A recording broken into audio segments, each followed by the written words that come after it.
Olá! Boa noite a todos!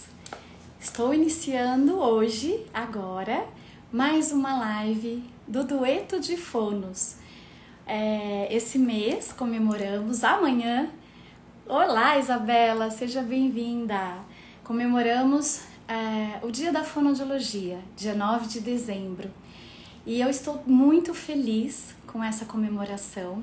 Então hoje eu terei mais uma live da Academia de Fono com esse Duetos de Fonos, que eu terei a honra e o prazer de receber Diana Faria, uma pessoa extremamente competente, amiga e que vai falar sobre um tema muito importante. Sejam todos bem-vindos. A Diana já está aqui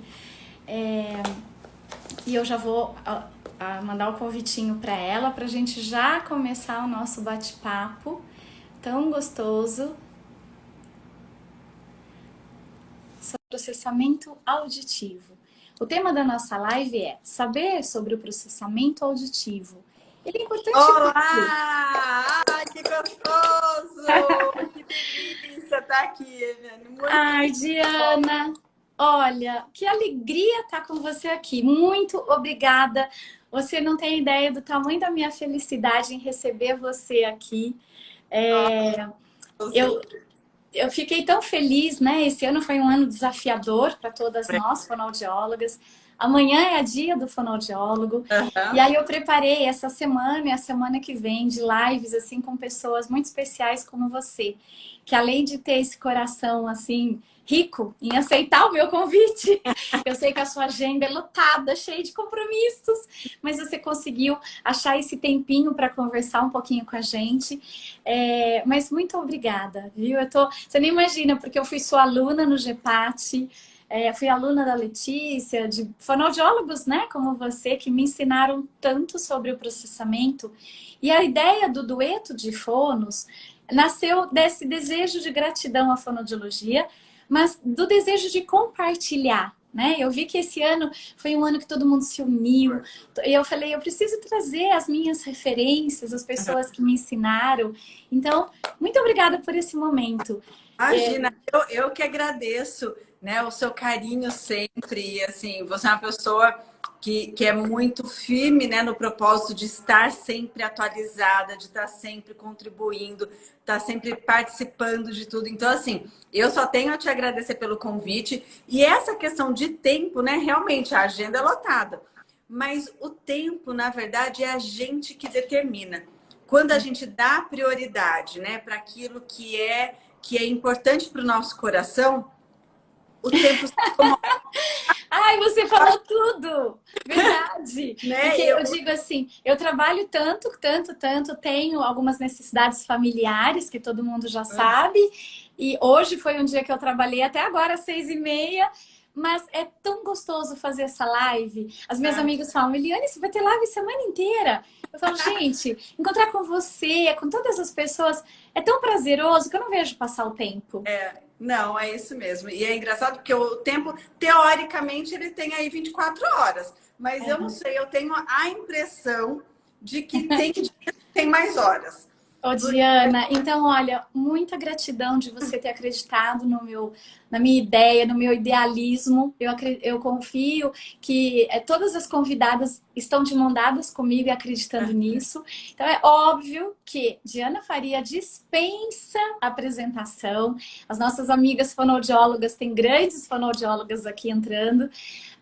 Eu sei que dispensa, mas eu acho que é um carinho que eu posso dar em dizer para todos o quanto você realmente é uma pessoa muito conhecedora, mas tão humilde e tão generosa. Então, para isso, eu vou só passar um pedacinho do seu currículo. E eu amei, né? O final. A Diana é mestre em fonoaudiologia clínica, cofundadora do Afinando o Cérebro, que eu amo, fundadora da Aprendedoria e mãe do Henrico e da Pietra. Ai, eu amei! E aí, hoje... Eu acho que é uma das maiores formações que eu tenho, porque, olha, ser mãe do Henrico e da Pietra é o que me dá mais bagagem aí para eu continuar ensinando e aprendendo sempre, né? Porque, na verdade, currículo, O currículo diz o que a gente aprendeu ao longo da vida, né? Que caminho a gente trilhou de aprendizado.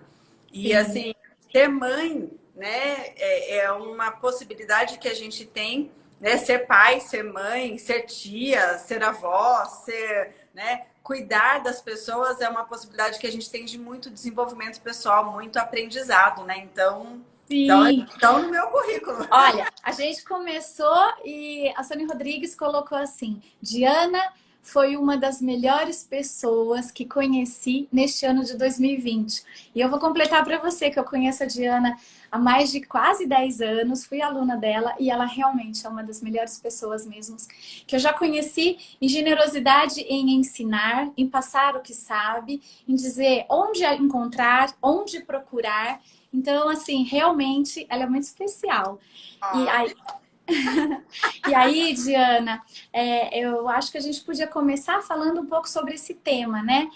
Você é uma das referências no processamento auditivo e a gente tem muito fonoaudiólogo aqui. Então, por que é tão importante a gente saber, né, sobre o processamento auditivo?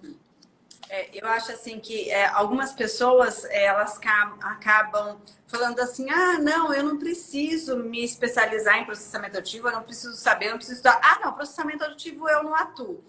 Mas na verdade, olha só, quando eu me formei, né, quando eu fiz a minha faculdade lá, né, em 1909, começo das bolinhas do 90, né? Uhum. Aí eu não tive processamento auditivo na faculdade. Eu estudei na Unesp, eu não tive. Só que, olha que interessante, em cada plano terapêutico meu, de linguagem, de motricidade, de troca de fala, de aprendizagem, eu tinha a minha primeira tarefa, que os meus professores passaram, meus sábios professores, estimular visualização e estimular audibilização. Sim. Olha só. A hora que a gente vai olhar lá o que é a audibilização, né, qualquer coisa parecida, o que eu fazia? Sem dar este nome de processamento auditivo. Eu ia trabalhar as entradas, as vias auditivas, a entrada da informação. Porque se eu não trabalho a entrada da informação, não adianta eu querer que a aprendizagem, que as estruturas, que a saída esteja boa. Então, na verdade, a gente às vezes pega a birra de um nome, né? Ou pega uma bandeira de um nome, sendo que se a gente pensar que eu preciso trabalhar a entrada do indivíduo, eu estou trabalhando as características, as habilidades do processamento auditivo. Então, as pessoas falam assim, ah, não, mas agora processamento auditivo é moda. Não existe moda, gente. A gente precisa, né, das vias auditivas para receber a linguagem. Sim. Né? Para receber as informações do mundo, assim como a gente precisa, né, de todas as vias sensoriais. Então, quando a gente pensa em trabalhar o processamento auditivo, até algumas pessoas acham, processamento auditivo, é a partir dos 7 anos que a gente vai trabalhar. Não, a partir dos 7 anos que tem teste validado, que daí a gente vai ter um caminho mais certo, porque tem validação. Mas a criança com 2 aninhos foi lá para o consultório, não está falando, eu vou ter que trabalhar as habilidades auditivas. Que é processamento auditivo. Sim. Habilidades auditivas é processamento auditivo. Então, por que o fonoaudiólogo... eu vou trabalhar com afasia. Eu vou trabalhar... Olha, se eu for trabalhar com sucção, talvez eu não vá trabalhar disfagia, talvez eu não vá trabalhar... Mas, até disfagia, às vezes eu preciso trabalhar alguma questão cognitiva para me ajudar a acelerar nesse trabalho. Então, assim, na verdade, hoje voz, né? Eu sou especialista em voz também. Hoje em dia eu penso poucas áreas da fonoaudiologia que não precisam estudar em algum aspecto as habilidades do processamento auditivo e não precisam estimular nos seus pacientes as habilidades de processamento auditivo em algum nível, em algum contexto, mesmo que não seja uma alteração, mas simplesmente para trabalhar essas vias auditivas. Oi, sim. Travou? Não, não, você tá me vendo, né? Tô vendo. É que às vezes dá uma travadinha aqui para mim. É você que tá travado ou sou eu que tô travada? Não, é que o meu aqui parece que deu uma travadinha, não tô entendendo por que que ele travou. E aí, pessoal, vocês estão ouvindo, estão vendo bem? Me contem Tá aí. vendo, tá vendo. E Tá. você sabe que isso que você está dizendo é tão importante, essa integração. Não é só o processamento auditivo. Se eu pensar, né, eu tenho uma formação na integração sensorial. Olha. Cada vez mais a gente vê o quanto esse sensorial global, vestibular, auditivo, tátil, proprioceptivo, o quanto tudo isso está integrado. Então, ser fonoaudiólogo, como você está falando, é tão importante, principalmente esse sensorial do auditivo. Ah, como você falou brilhantemente, no início da minha carreira, eu trabalhei com muitos casos neurológicos. Uhum. E aí, naquela época, né, eu tenho mais de 25 anos também de formada, assim, não tinha essa discriminação, essa detalhamento das vias de trabalho. E hoje a gente tem toda essa possibilidade. Então, como é importante isso, né, Diana? Exatamente. E aí agora o que a gente tem são estudos, né, que foram se aprofundando, a validação dos testes, e aí com essa validação ficou mais claro para a gente exatamente o que focar, como focar, onde focar no trabalho do processamento auditivo. Mas se a gente pensar nas crianças pequenas, né, antes dos 7 anos, né, a gente precisa entender que entrou no consultório da fonoaudiologia com atraso de fala, linguagem, a gente vai precisar entender que as habilidades auditivas devem ser estimuladas. Não é porque eu não tenho o exame, né, que vai mostrar um mapeamento lá do que está bom e do que não está bom, que eu não tenho que trabalhar. Né? O exame, ele traz essa claridade. Tanto que na ProBrain, né, que é a empresa do Afinando Cérebro, a gente fez a Audibility, que é uma plataforma de triagem das habilidades auditivas. E essas habilidades auditivas lá na Audibility, a gente está conseguindo a partir dos 6 anos já fazer uma triagem. Né? Quem sabe a gente não consegue fazer até antes, né, com as habilidades de cada faixa etária. Mas sim, cada área tem as habilidades, né, que são importantes para aquela faixa etária. Então a gente precisa entender isso, eu acho que é muito importante, a gente desmistificar, né, para o próprio fonoaudiólogo muitas vezes, Sim, né, que o trabalho do processamento auditivo é um trabalho de habilidades auditivas e que sim. isso está dentro da clínica fonoaudiológica ou deve estar, deve ser contemplada em toda a vida da criança, incluindo, né, a estimulação precoce ou a estimulação, né, dos bebês. Eu tenho lá um bebê com síndrome de Down, tenho um bebê com paralisia cerebral, tenho um bebê com... Nesse bebezinho, eu tenho que trabalhar todas as habilidades auditivas também. Sim, sabe que a Sani Rodrigues colocou assim, ó, a estimulação do processamento auditivo é muito, muito importante e prediz todo o trabalho com a consciência fonológica. E você está Exatamente. me falando dos bebês, eu estou lembrando da live de ontem com a Ana Maria Mendes Oliveira, que trabalha com implante coclear, e com Olha, você falando dos bebês é isso. Lá atrás isso já pode ser estimulado. exatamente, né? E aí, assim, quando a gente tem esse olhar, né, de estimular precocemente, e até, por exemplo, às vezes veio uma criança para o consultório da Fono com uma troca de fala. Às vezes até uma troca de algo realmente de um posicionamento de língua, né, um posicionamento de um fonema, alguma coisa assim. Só que essa criança entrou no consultório da fonoaudiologia.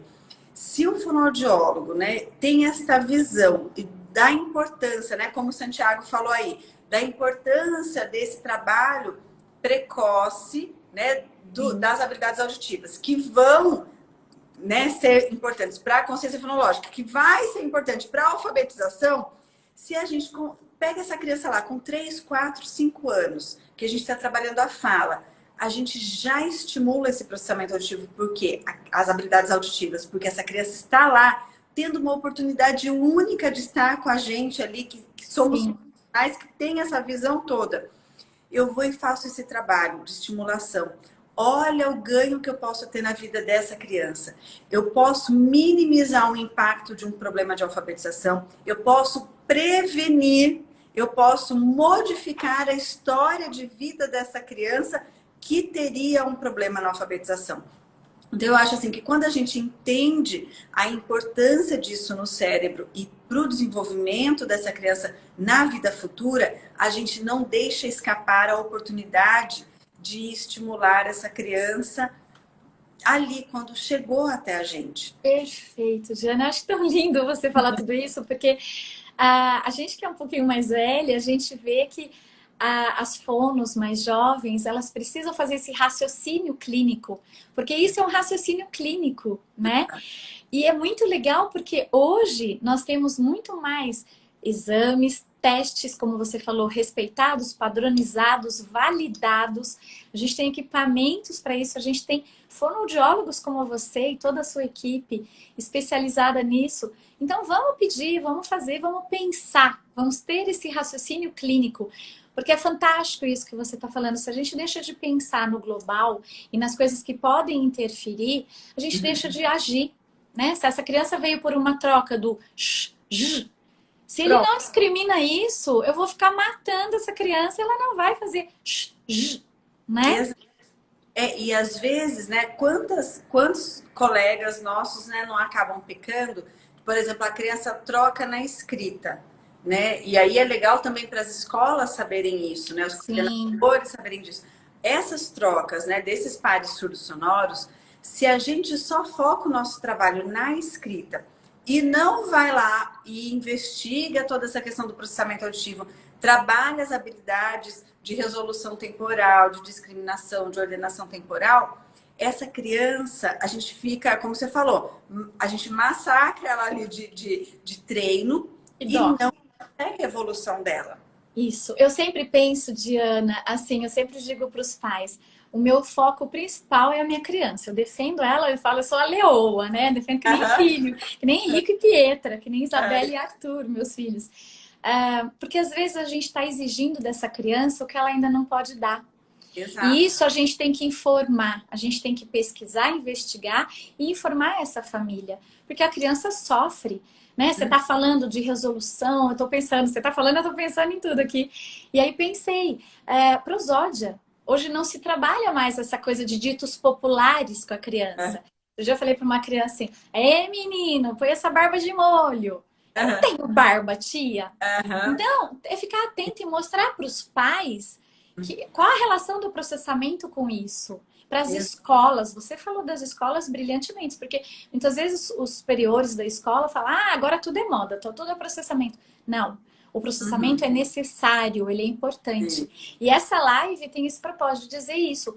Por que é importante a gente saber sobre o processamento, né, Diana? Exatamente.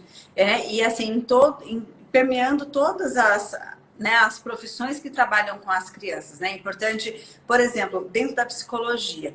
Às vezes tem criança que é super tímida, quietinha, que não sai da barra da saia da mãe.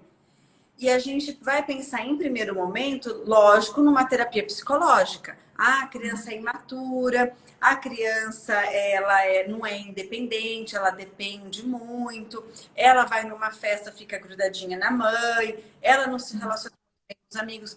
E isso pode ser um sinal de uma alteração no processamento auditivo central. Então, às vezes, vai até para a psicóloga para trabalhar essas questões, só que a psicóloga é importante também que saiba que a gente precisa investigar isso nessa criança. Por quê? Pode ser que ela realmente esteja grudadinha lá com a mãe, porque a mãe é a tradutora deste mundo que ela não é capaz de ler, desse mundo que ela não é capaz de entender. Perfeito. Então, às vezes, né, uma questão que parece emocional pode estar relacionada a uma imaturidade das vias auditivas que leva essa criança a não conseguir interpretar. Uma outra característica emocional que é muito comum. Aquela criança que briga com todos os amigos. Ou aquela criança que ela não sabe a hora de parar a brincadeira. Ele não sabe quando a gente está brincando e quando a gente está falando sério. Ou então tem aqueles cupim curto, né? Porque... né, que tudo que estão fazendo é sério, não consegue. Mas a gente está brincando, tia, né, lá na escola. Mas a gente está brincando, pro. A gente não estava falando sério. Só que é uma criança que não consegue perceber, como você falou da prosódia, né?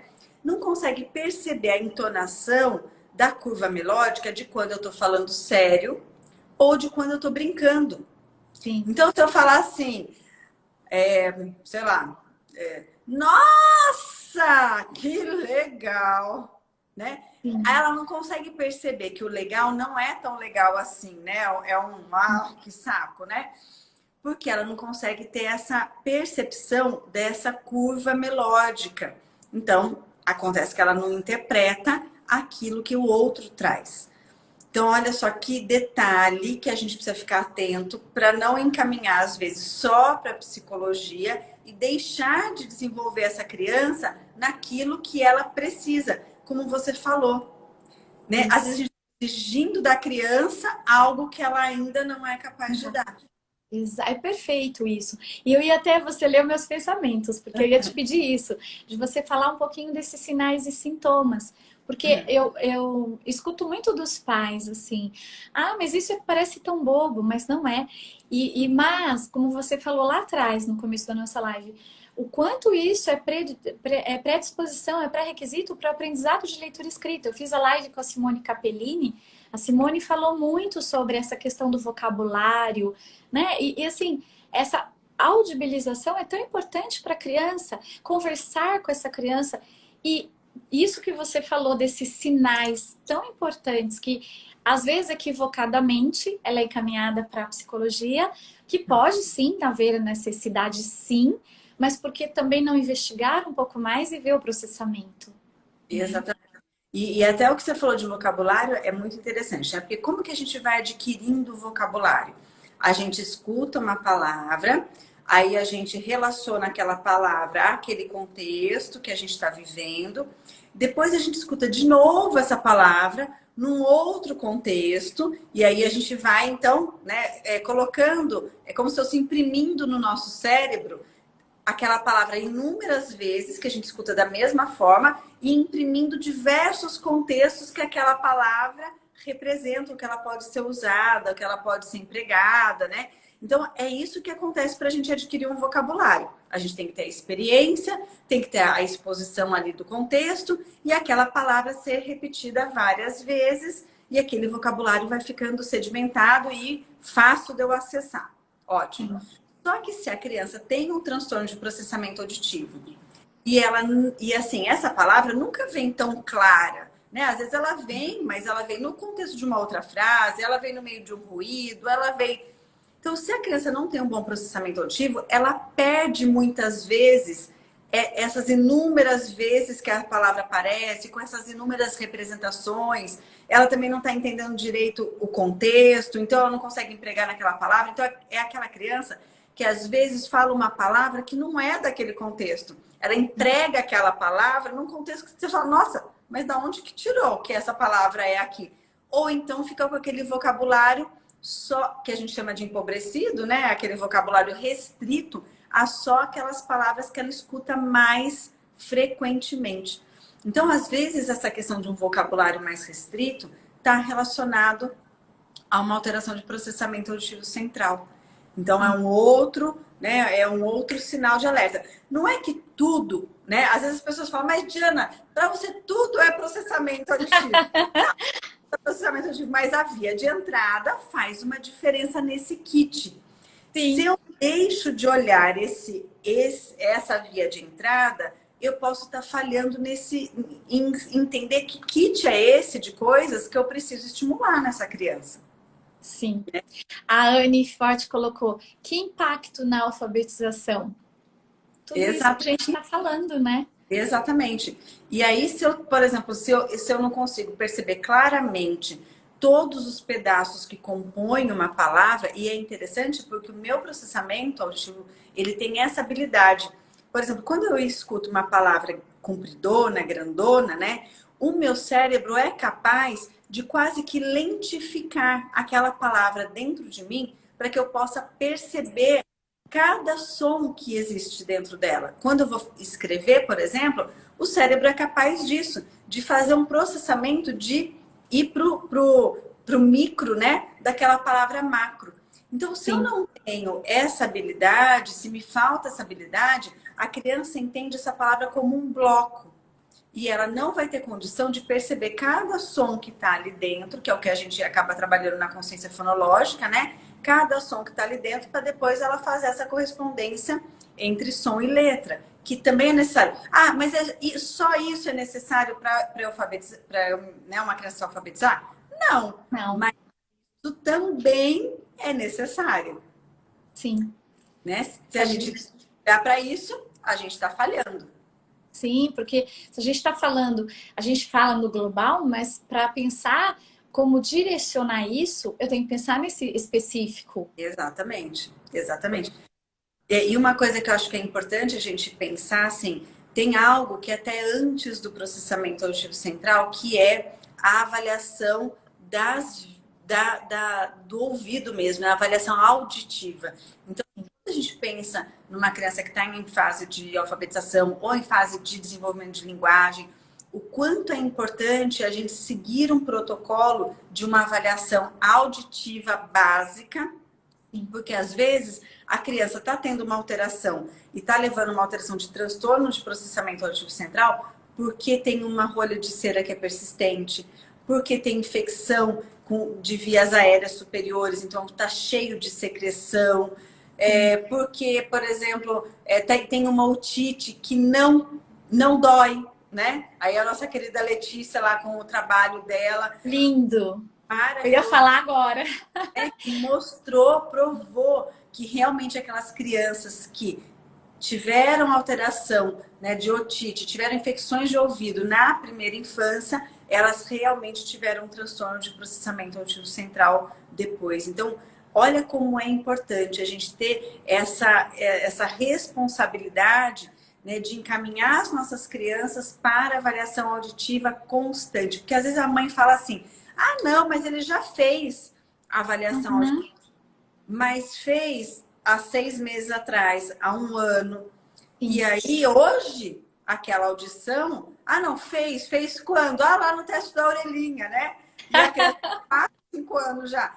Tá, ou seja, naquela condição estava ótimo. Mas e agora? Né? Como está essa audição agora? Então, a gente precisa ficar atento a isso. Você sabe, Diana, que isso que você está falando é tão sério, tão importante, porque algumas crianças chegam pelo atraso no meu consultório, pelo atraso da fala, e a gente tem que ficar atenta nisso, e crianças que já estão na alfabetização com muita dificuldade. E aí, quando você propõe isso, e eu tô vendo que tem muitos médicos aqui, né, na nossa live, e eu acho, pediatras, né, tem a Edneia Torino, eu acho que é importante a gente, eles ouvirem isso também, de nós fonoaudiólogos, a importância de validar esse exame, pedir esse exame, né? Às vezes assim, ah não, mas já fez esse ano, não precisa fazer de novo. E a hora que você vê uma criança alérgica, que está sempre com alteração auditiva de via aérea superior, como você falou, às vezes entra com antibiótico terapia, e tudo isso altera como a gente ouve, como a gente processa e como a gente interpreta. Eu sempre digo para os pais, toda essa linguagem, né, que o processamento propicia e favorece, e depois que eu descobri o processamento, para mim, as terapias de linguagem ficaram muito mais ricas. O quanto que você minimiza o tempo da terapia, o quanto você consegue entender que se ele está naquele momento, não adianta você gritar, não adianta você bater na mesa, fazer ele... Porque ele ainda não está pronto, vamos terminar o tratamento para depois repetir tudo isso. Exato. E aí entra uma questão importante da gente orientar os pais. Porque às vezes a família fala assim, ah, não, Diana, mas ele é sempre assim. Sempre ele tem essa rinite, sempre ele tem essa alergia, sempre... Como sempre, como se a palavra sempre fosse o normal. Só que se ele sempre está assim, ele sempre está recebendo a informação com qualidade ruim. Sim. Ele sempre está aprendendo com uma barreira. Ele sempre está desenvolvendo o cérebro dele com algo que atrapalha a representação mental. Porque o que acontece? Na primeira infância, principalmente, a criança, ela está recebendo as informações do mundo e está organizando aquele mundo na cabecinha dela, né? Está criando todas as representações mentais. Então, quando a gente tem essa representação mental, essa recepção distorcida, e é engraçado, né, que com óculos, isso é tão visível. Por exemplo, não estou enxergando. Ah, então vamos lá, vamos botar o óculos, olha. É isso mesmo. Agora, não estou ouvindo por causa de uma secreção, parece que não tem o mesmo peso, mas, gente, é o mesmo peso. A criança não está ouvindo com a mesma qualidade. Sim. Mesmo que seja algo transitório, mas é algo transitório que faz muita diferença. Então, Sim. né, às vezes essa questão de, ele é alérgico, ele tem sempre secreção, tem a rinite, tem a sinusite, né, ou as ites todas. Criança pequenininha não tem tanto essas ites, né, mas tem as infecções de ouvido. Tem os otites, né? Tem as otites. E aí, essas otites, por mais que não tenha dor, a gente precisa, né, realmente precisa estar em sinal de alerta ali, ajudando essa criança. Ô, E uma outra Diana, coisa pode importante, falar. tá? É só para finalizar. Às vezes, de dia até a família não percebe tanta secreção. Mas, por exemplo, a criança só dorme com a boquinha aberta. Se ela Sim. só dorme com a boquinha aberta, tem alguma obstrução no nariz. Essa obstrução no nariz, será que não tem alguma coisa lá no ouvido? Então, né, a gente precisa fazer todo esse link também. Porque é o ciclo, né? Não Exato. trata a alergia, essa otite, essa inflamação, essa obstrução continua.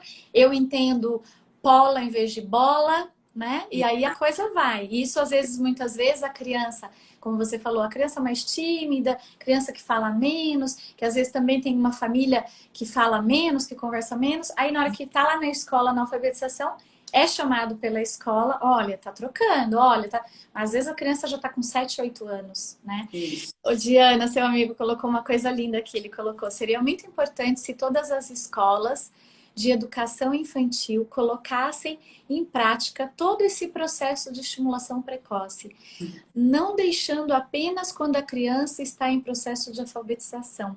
Mas olha, Rodrigues, eu vou te dizer uma coisa. Eu acabei ouvindo de até profissionais mesmo da área da saúde. Mas na hora que ele vai crescendo, ele vai aprendendo, ele vai. Não, não vai, essa criança precisa de ajuda, né? Sim. E aí, para isso que eu ia te pedir para falar um pouquinho sobre os testes, sobre os exames, né? E a importância do fonoaudiólogo, as minhas lives, Diana, é isso. Ele vai para as fonos, porque eu tenho fono do sul, do norte, a importância de saber interpretar.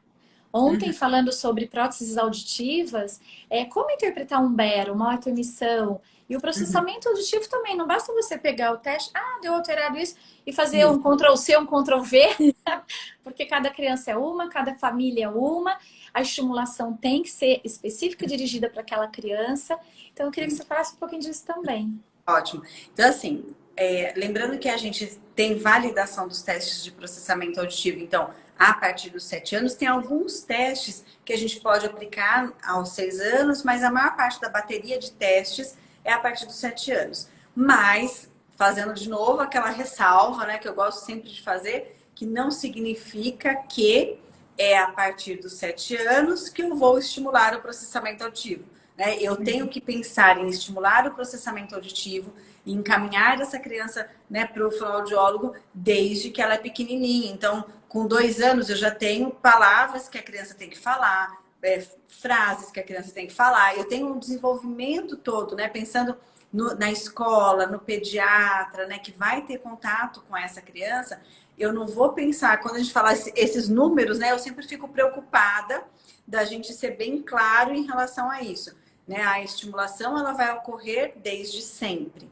Sim. Mas o teste vem por conta da validação, né? Por conta do que a gente já espera até de maturidade dessas vias neuronais auditivas, que a gente aplique o teste a partir dos 7 anos.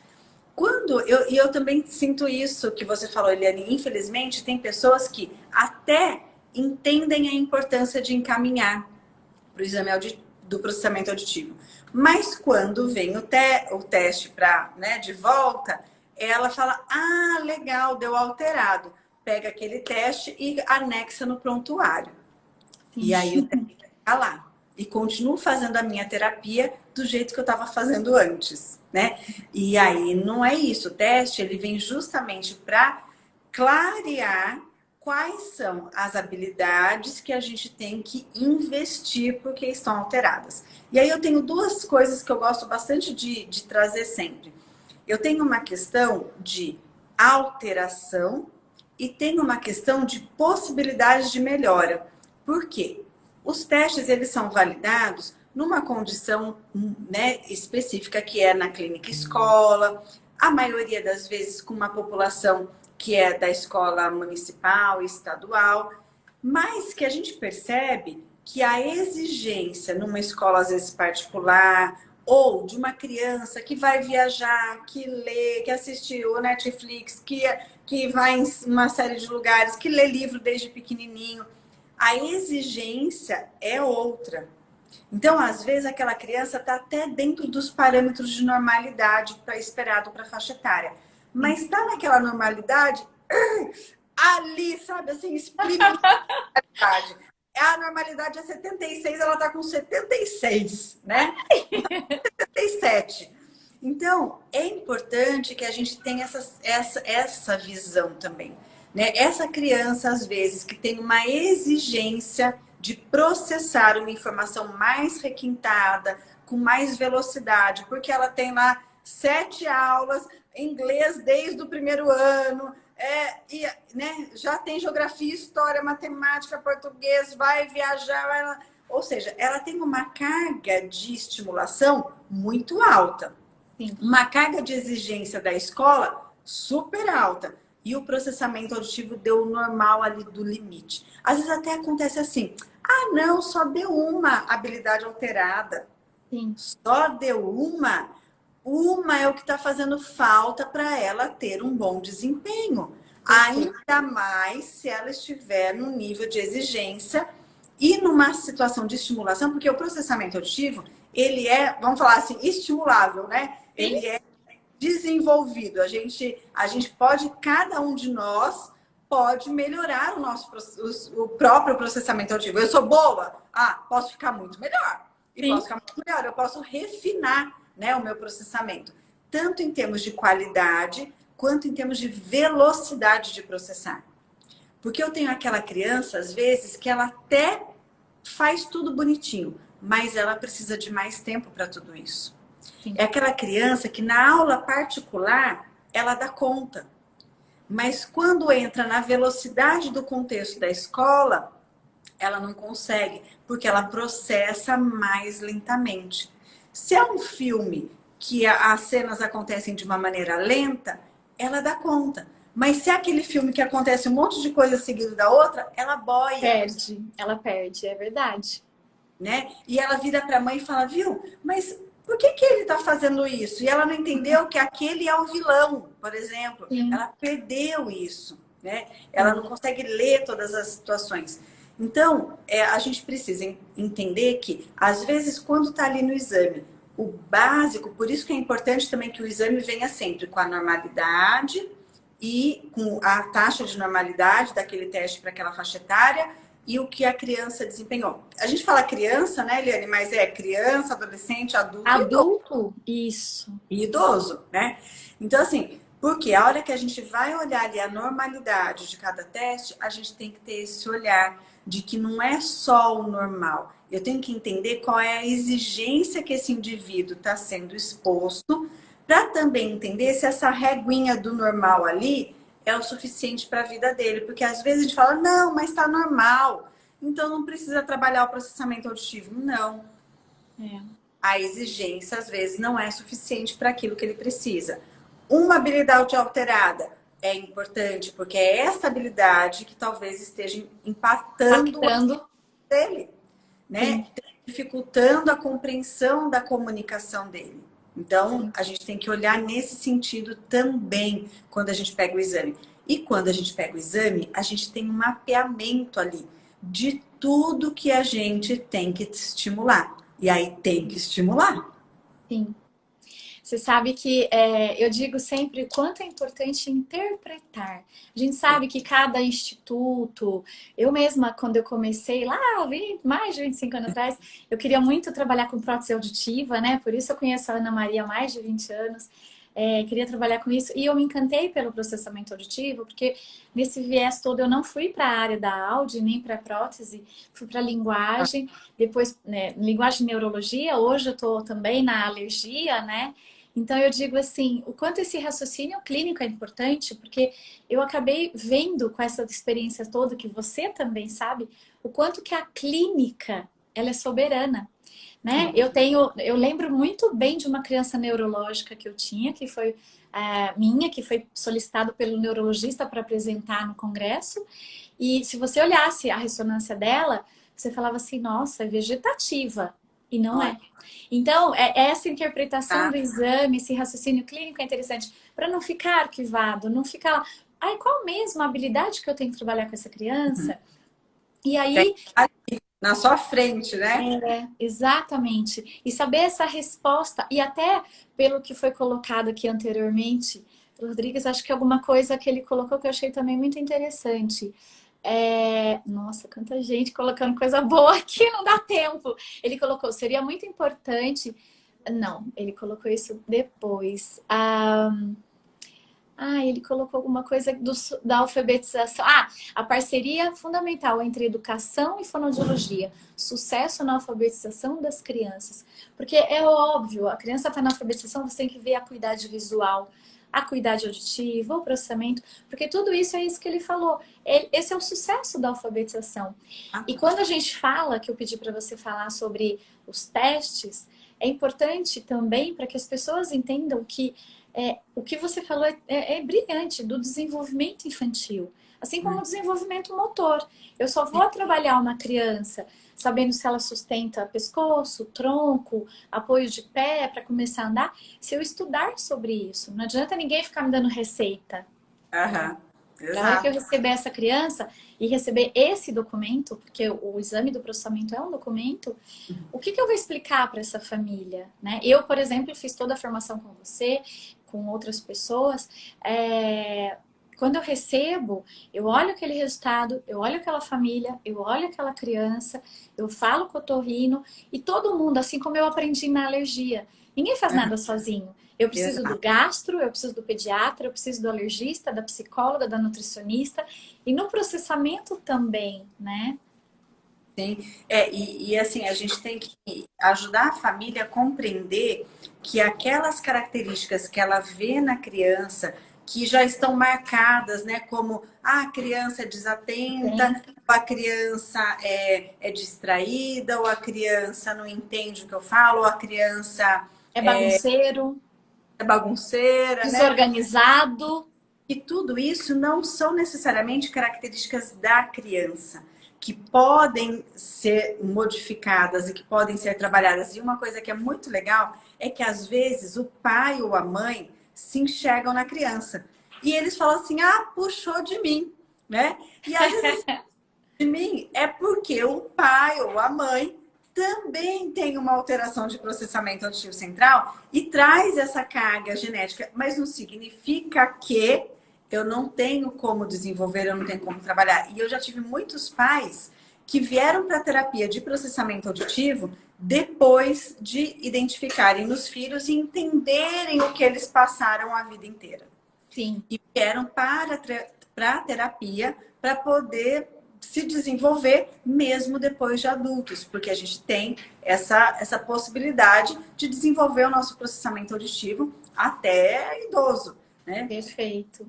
E assim como você falou de prótese auditiva, por exemplo, tem idosos que colocam a prótese, mas que não percebem melhora da prótese porque falta o processamento auditivo. Então, coloca, eles escutam melhor, mas não entendem aquilo que eles estão escutando. Então, por exemplo, até nessa fase da vida, a gente também precisa trabalhar o processamento auditivo. Você vê que o processamento auditivo está em todas as faixas etárias. Às vezes dá aquela dificuldade em gostar do aparelho, em usar o aparelho e ver o benefício do aparelho, é porque falta Sim. realmente fazer um treino de processamento auditivo que pode ajudar. Ô, Diana, tem uma pergunta aqui da Lídia Assis, ela é professora psicopedagoga. Ela coloca, quando a escola, né, a professora, suspeita da dificuldade na criança e encaminha para o otorrino, como pedir para o otorrino solicitar o exame? Porque no sistema público, alguns médicos falam que é normal. Uhum. A Então, professora, né, ela... eu acho que a gente pode dar as dicas, né? Então, olha, eu observo que a criança fica, sei lá, por exemplo, não presta atenção no ruído, ou tem trocas na escrita, porque às vezes a pessoa fala assim, ah, não, mas ela fala bem. Tá, mas fala bem, mas não escreve bem, né? Então você faz né? Você coloca as características e fala, a minha dúvida é se isso poderia ser uma alteração de processamento auditivo central. Por exemplo, então você já conta para o profissional, será que poderia ser? Será que essas características poderiam levar-nos a pensar? Eu acho assim, quando a gente é delicado, né? E a gente não está falando para o outro fazer o que, né? Alguma coisa, mas a gente está contando do que a gente observa e contando a nossa dúvida, fica muito mais fácil do outro profissional falar, ah, nossa, olha, então eu vou encaminhar. Lembrando sempre que antes do exame do processamento auditivo central, a gente precisa fazer os exames básicos de audição. Então, vai fazer audiometria, vai fazer imitanciometria, impedanciometria, para ver se está tudo ok, se está tudo normal.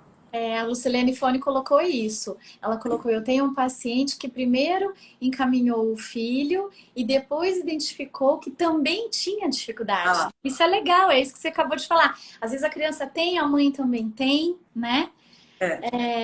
Bom, a gente tem 4 minutinhos para terminar a live, porque a Diana tem um compromisso super importante, mas ela ficou 50 minutos aqui com a gente, passando todas essas informações valiosas e maravilhosas. E eu queria dizer, Diana, que foi um prazer imenso ter você aqui. Muita gratidão. Fiquei muito feliz com o seu aceite, sabendo até que a gente vai ter que terminar antes pelo seu compromisso, porque é inadiável. E também dizer que foi uma honra. Se eu conversasse com você meia hora aqui, com tudo que você passou de tão valioso, já teria sido suficiente para todas essas fonos médicos que eu sei que estão aqui ouvindo a gente, acender a luzinha e falar, opa, vou olhar com mais cuidado sobre o processamento. Então, olha, muito obrigada, viu, Diana?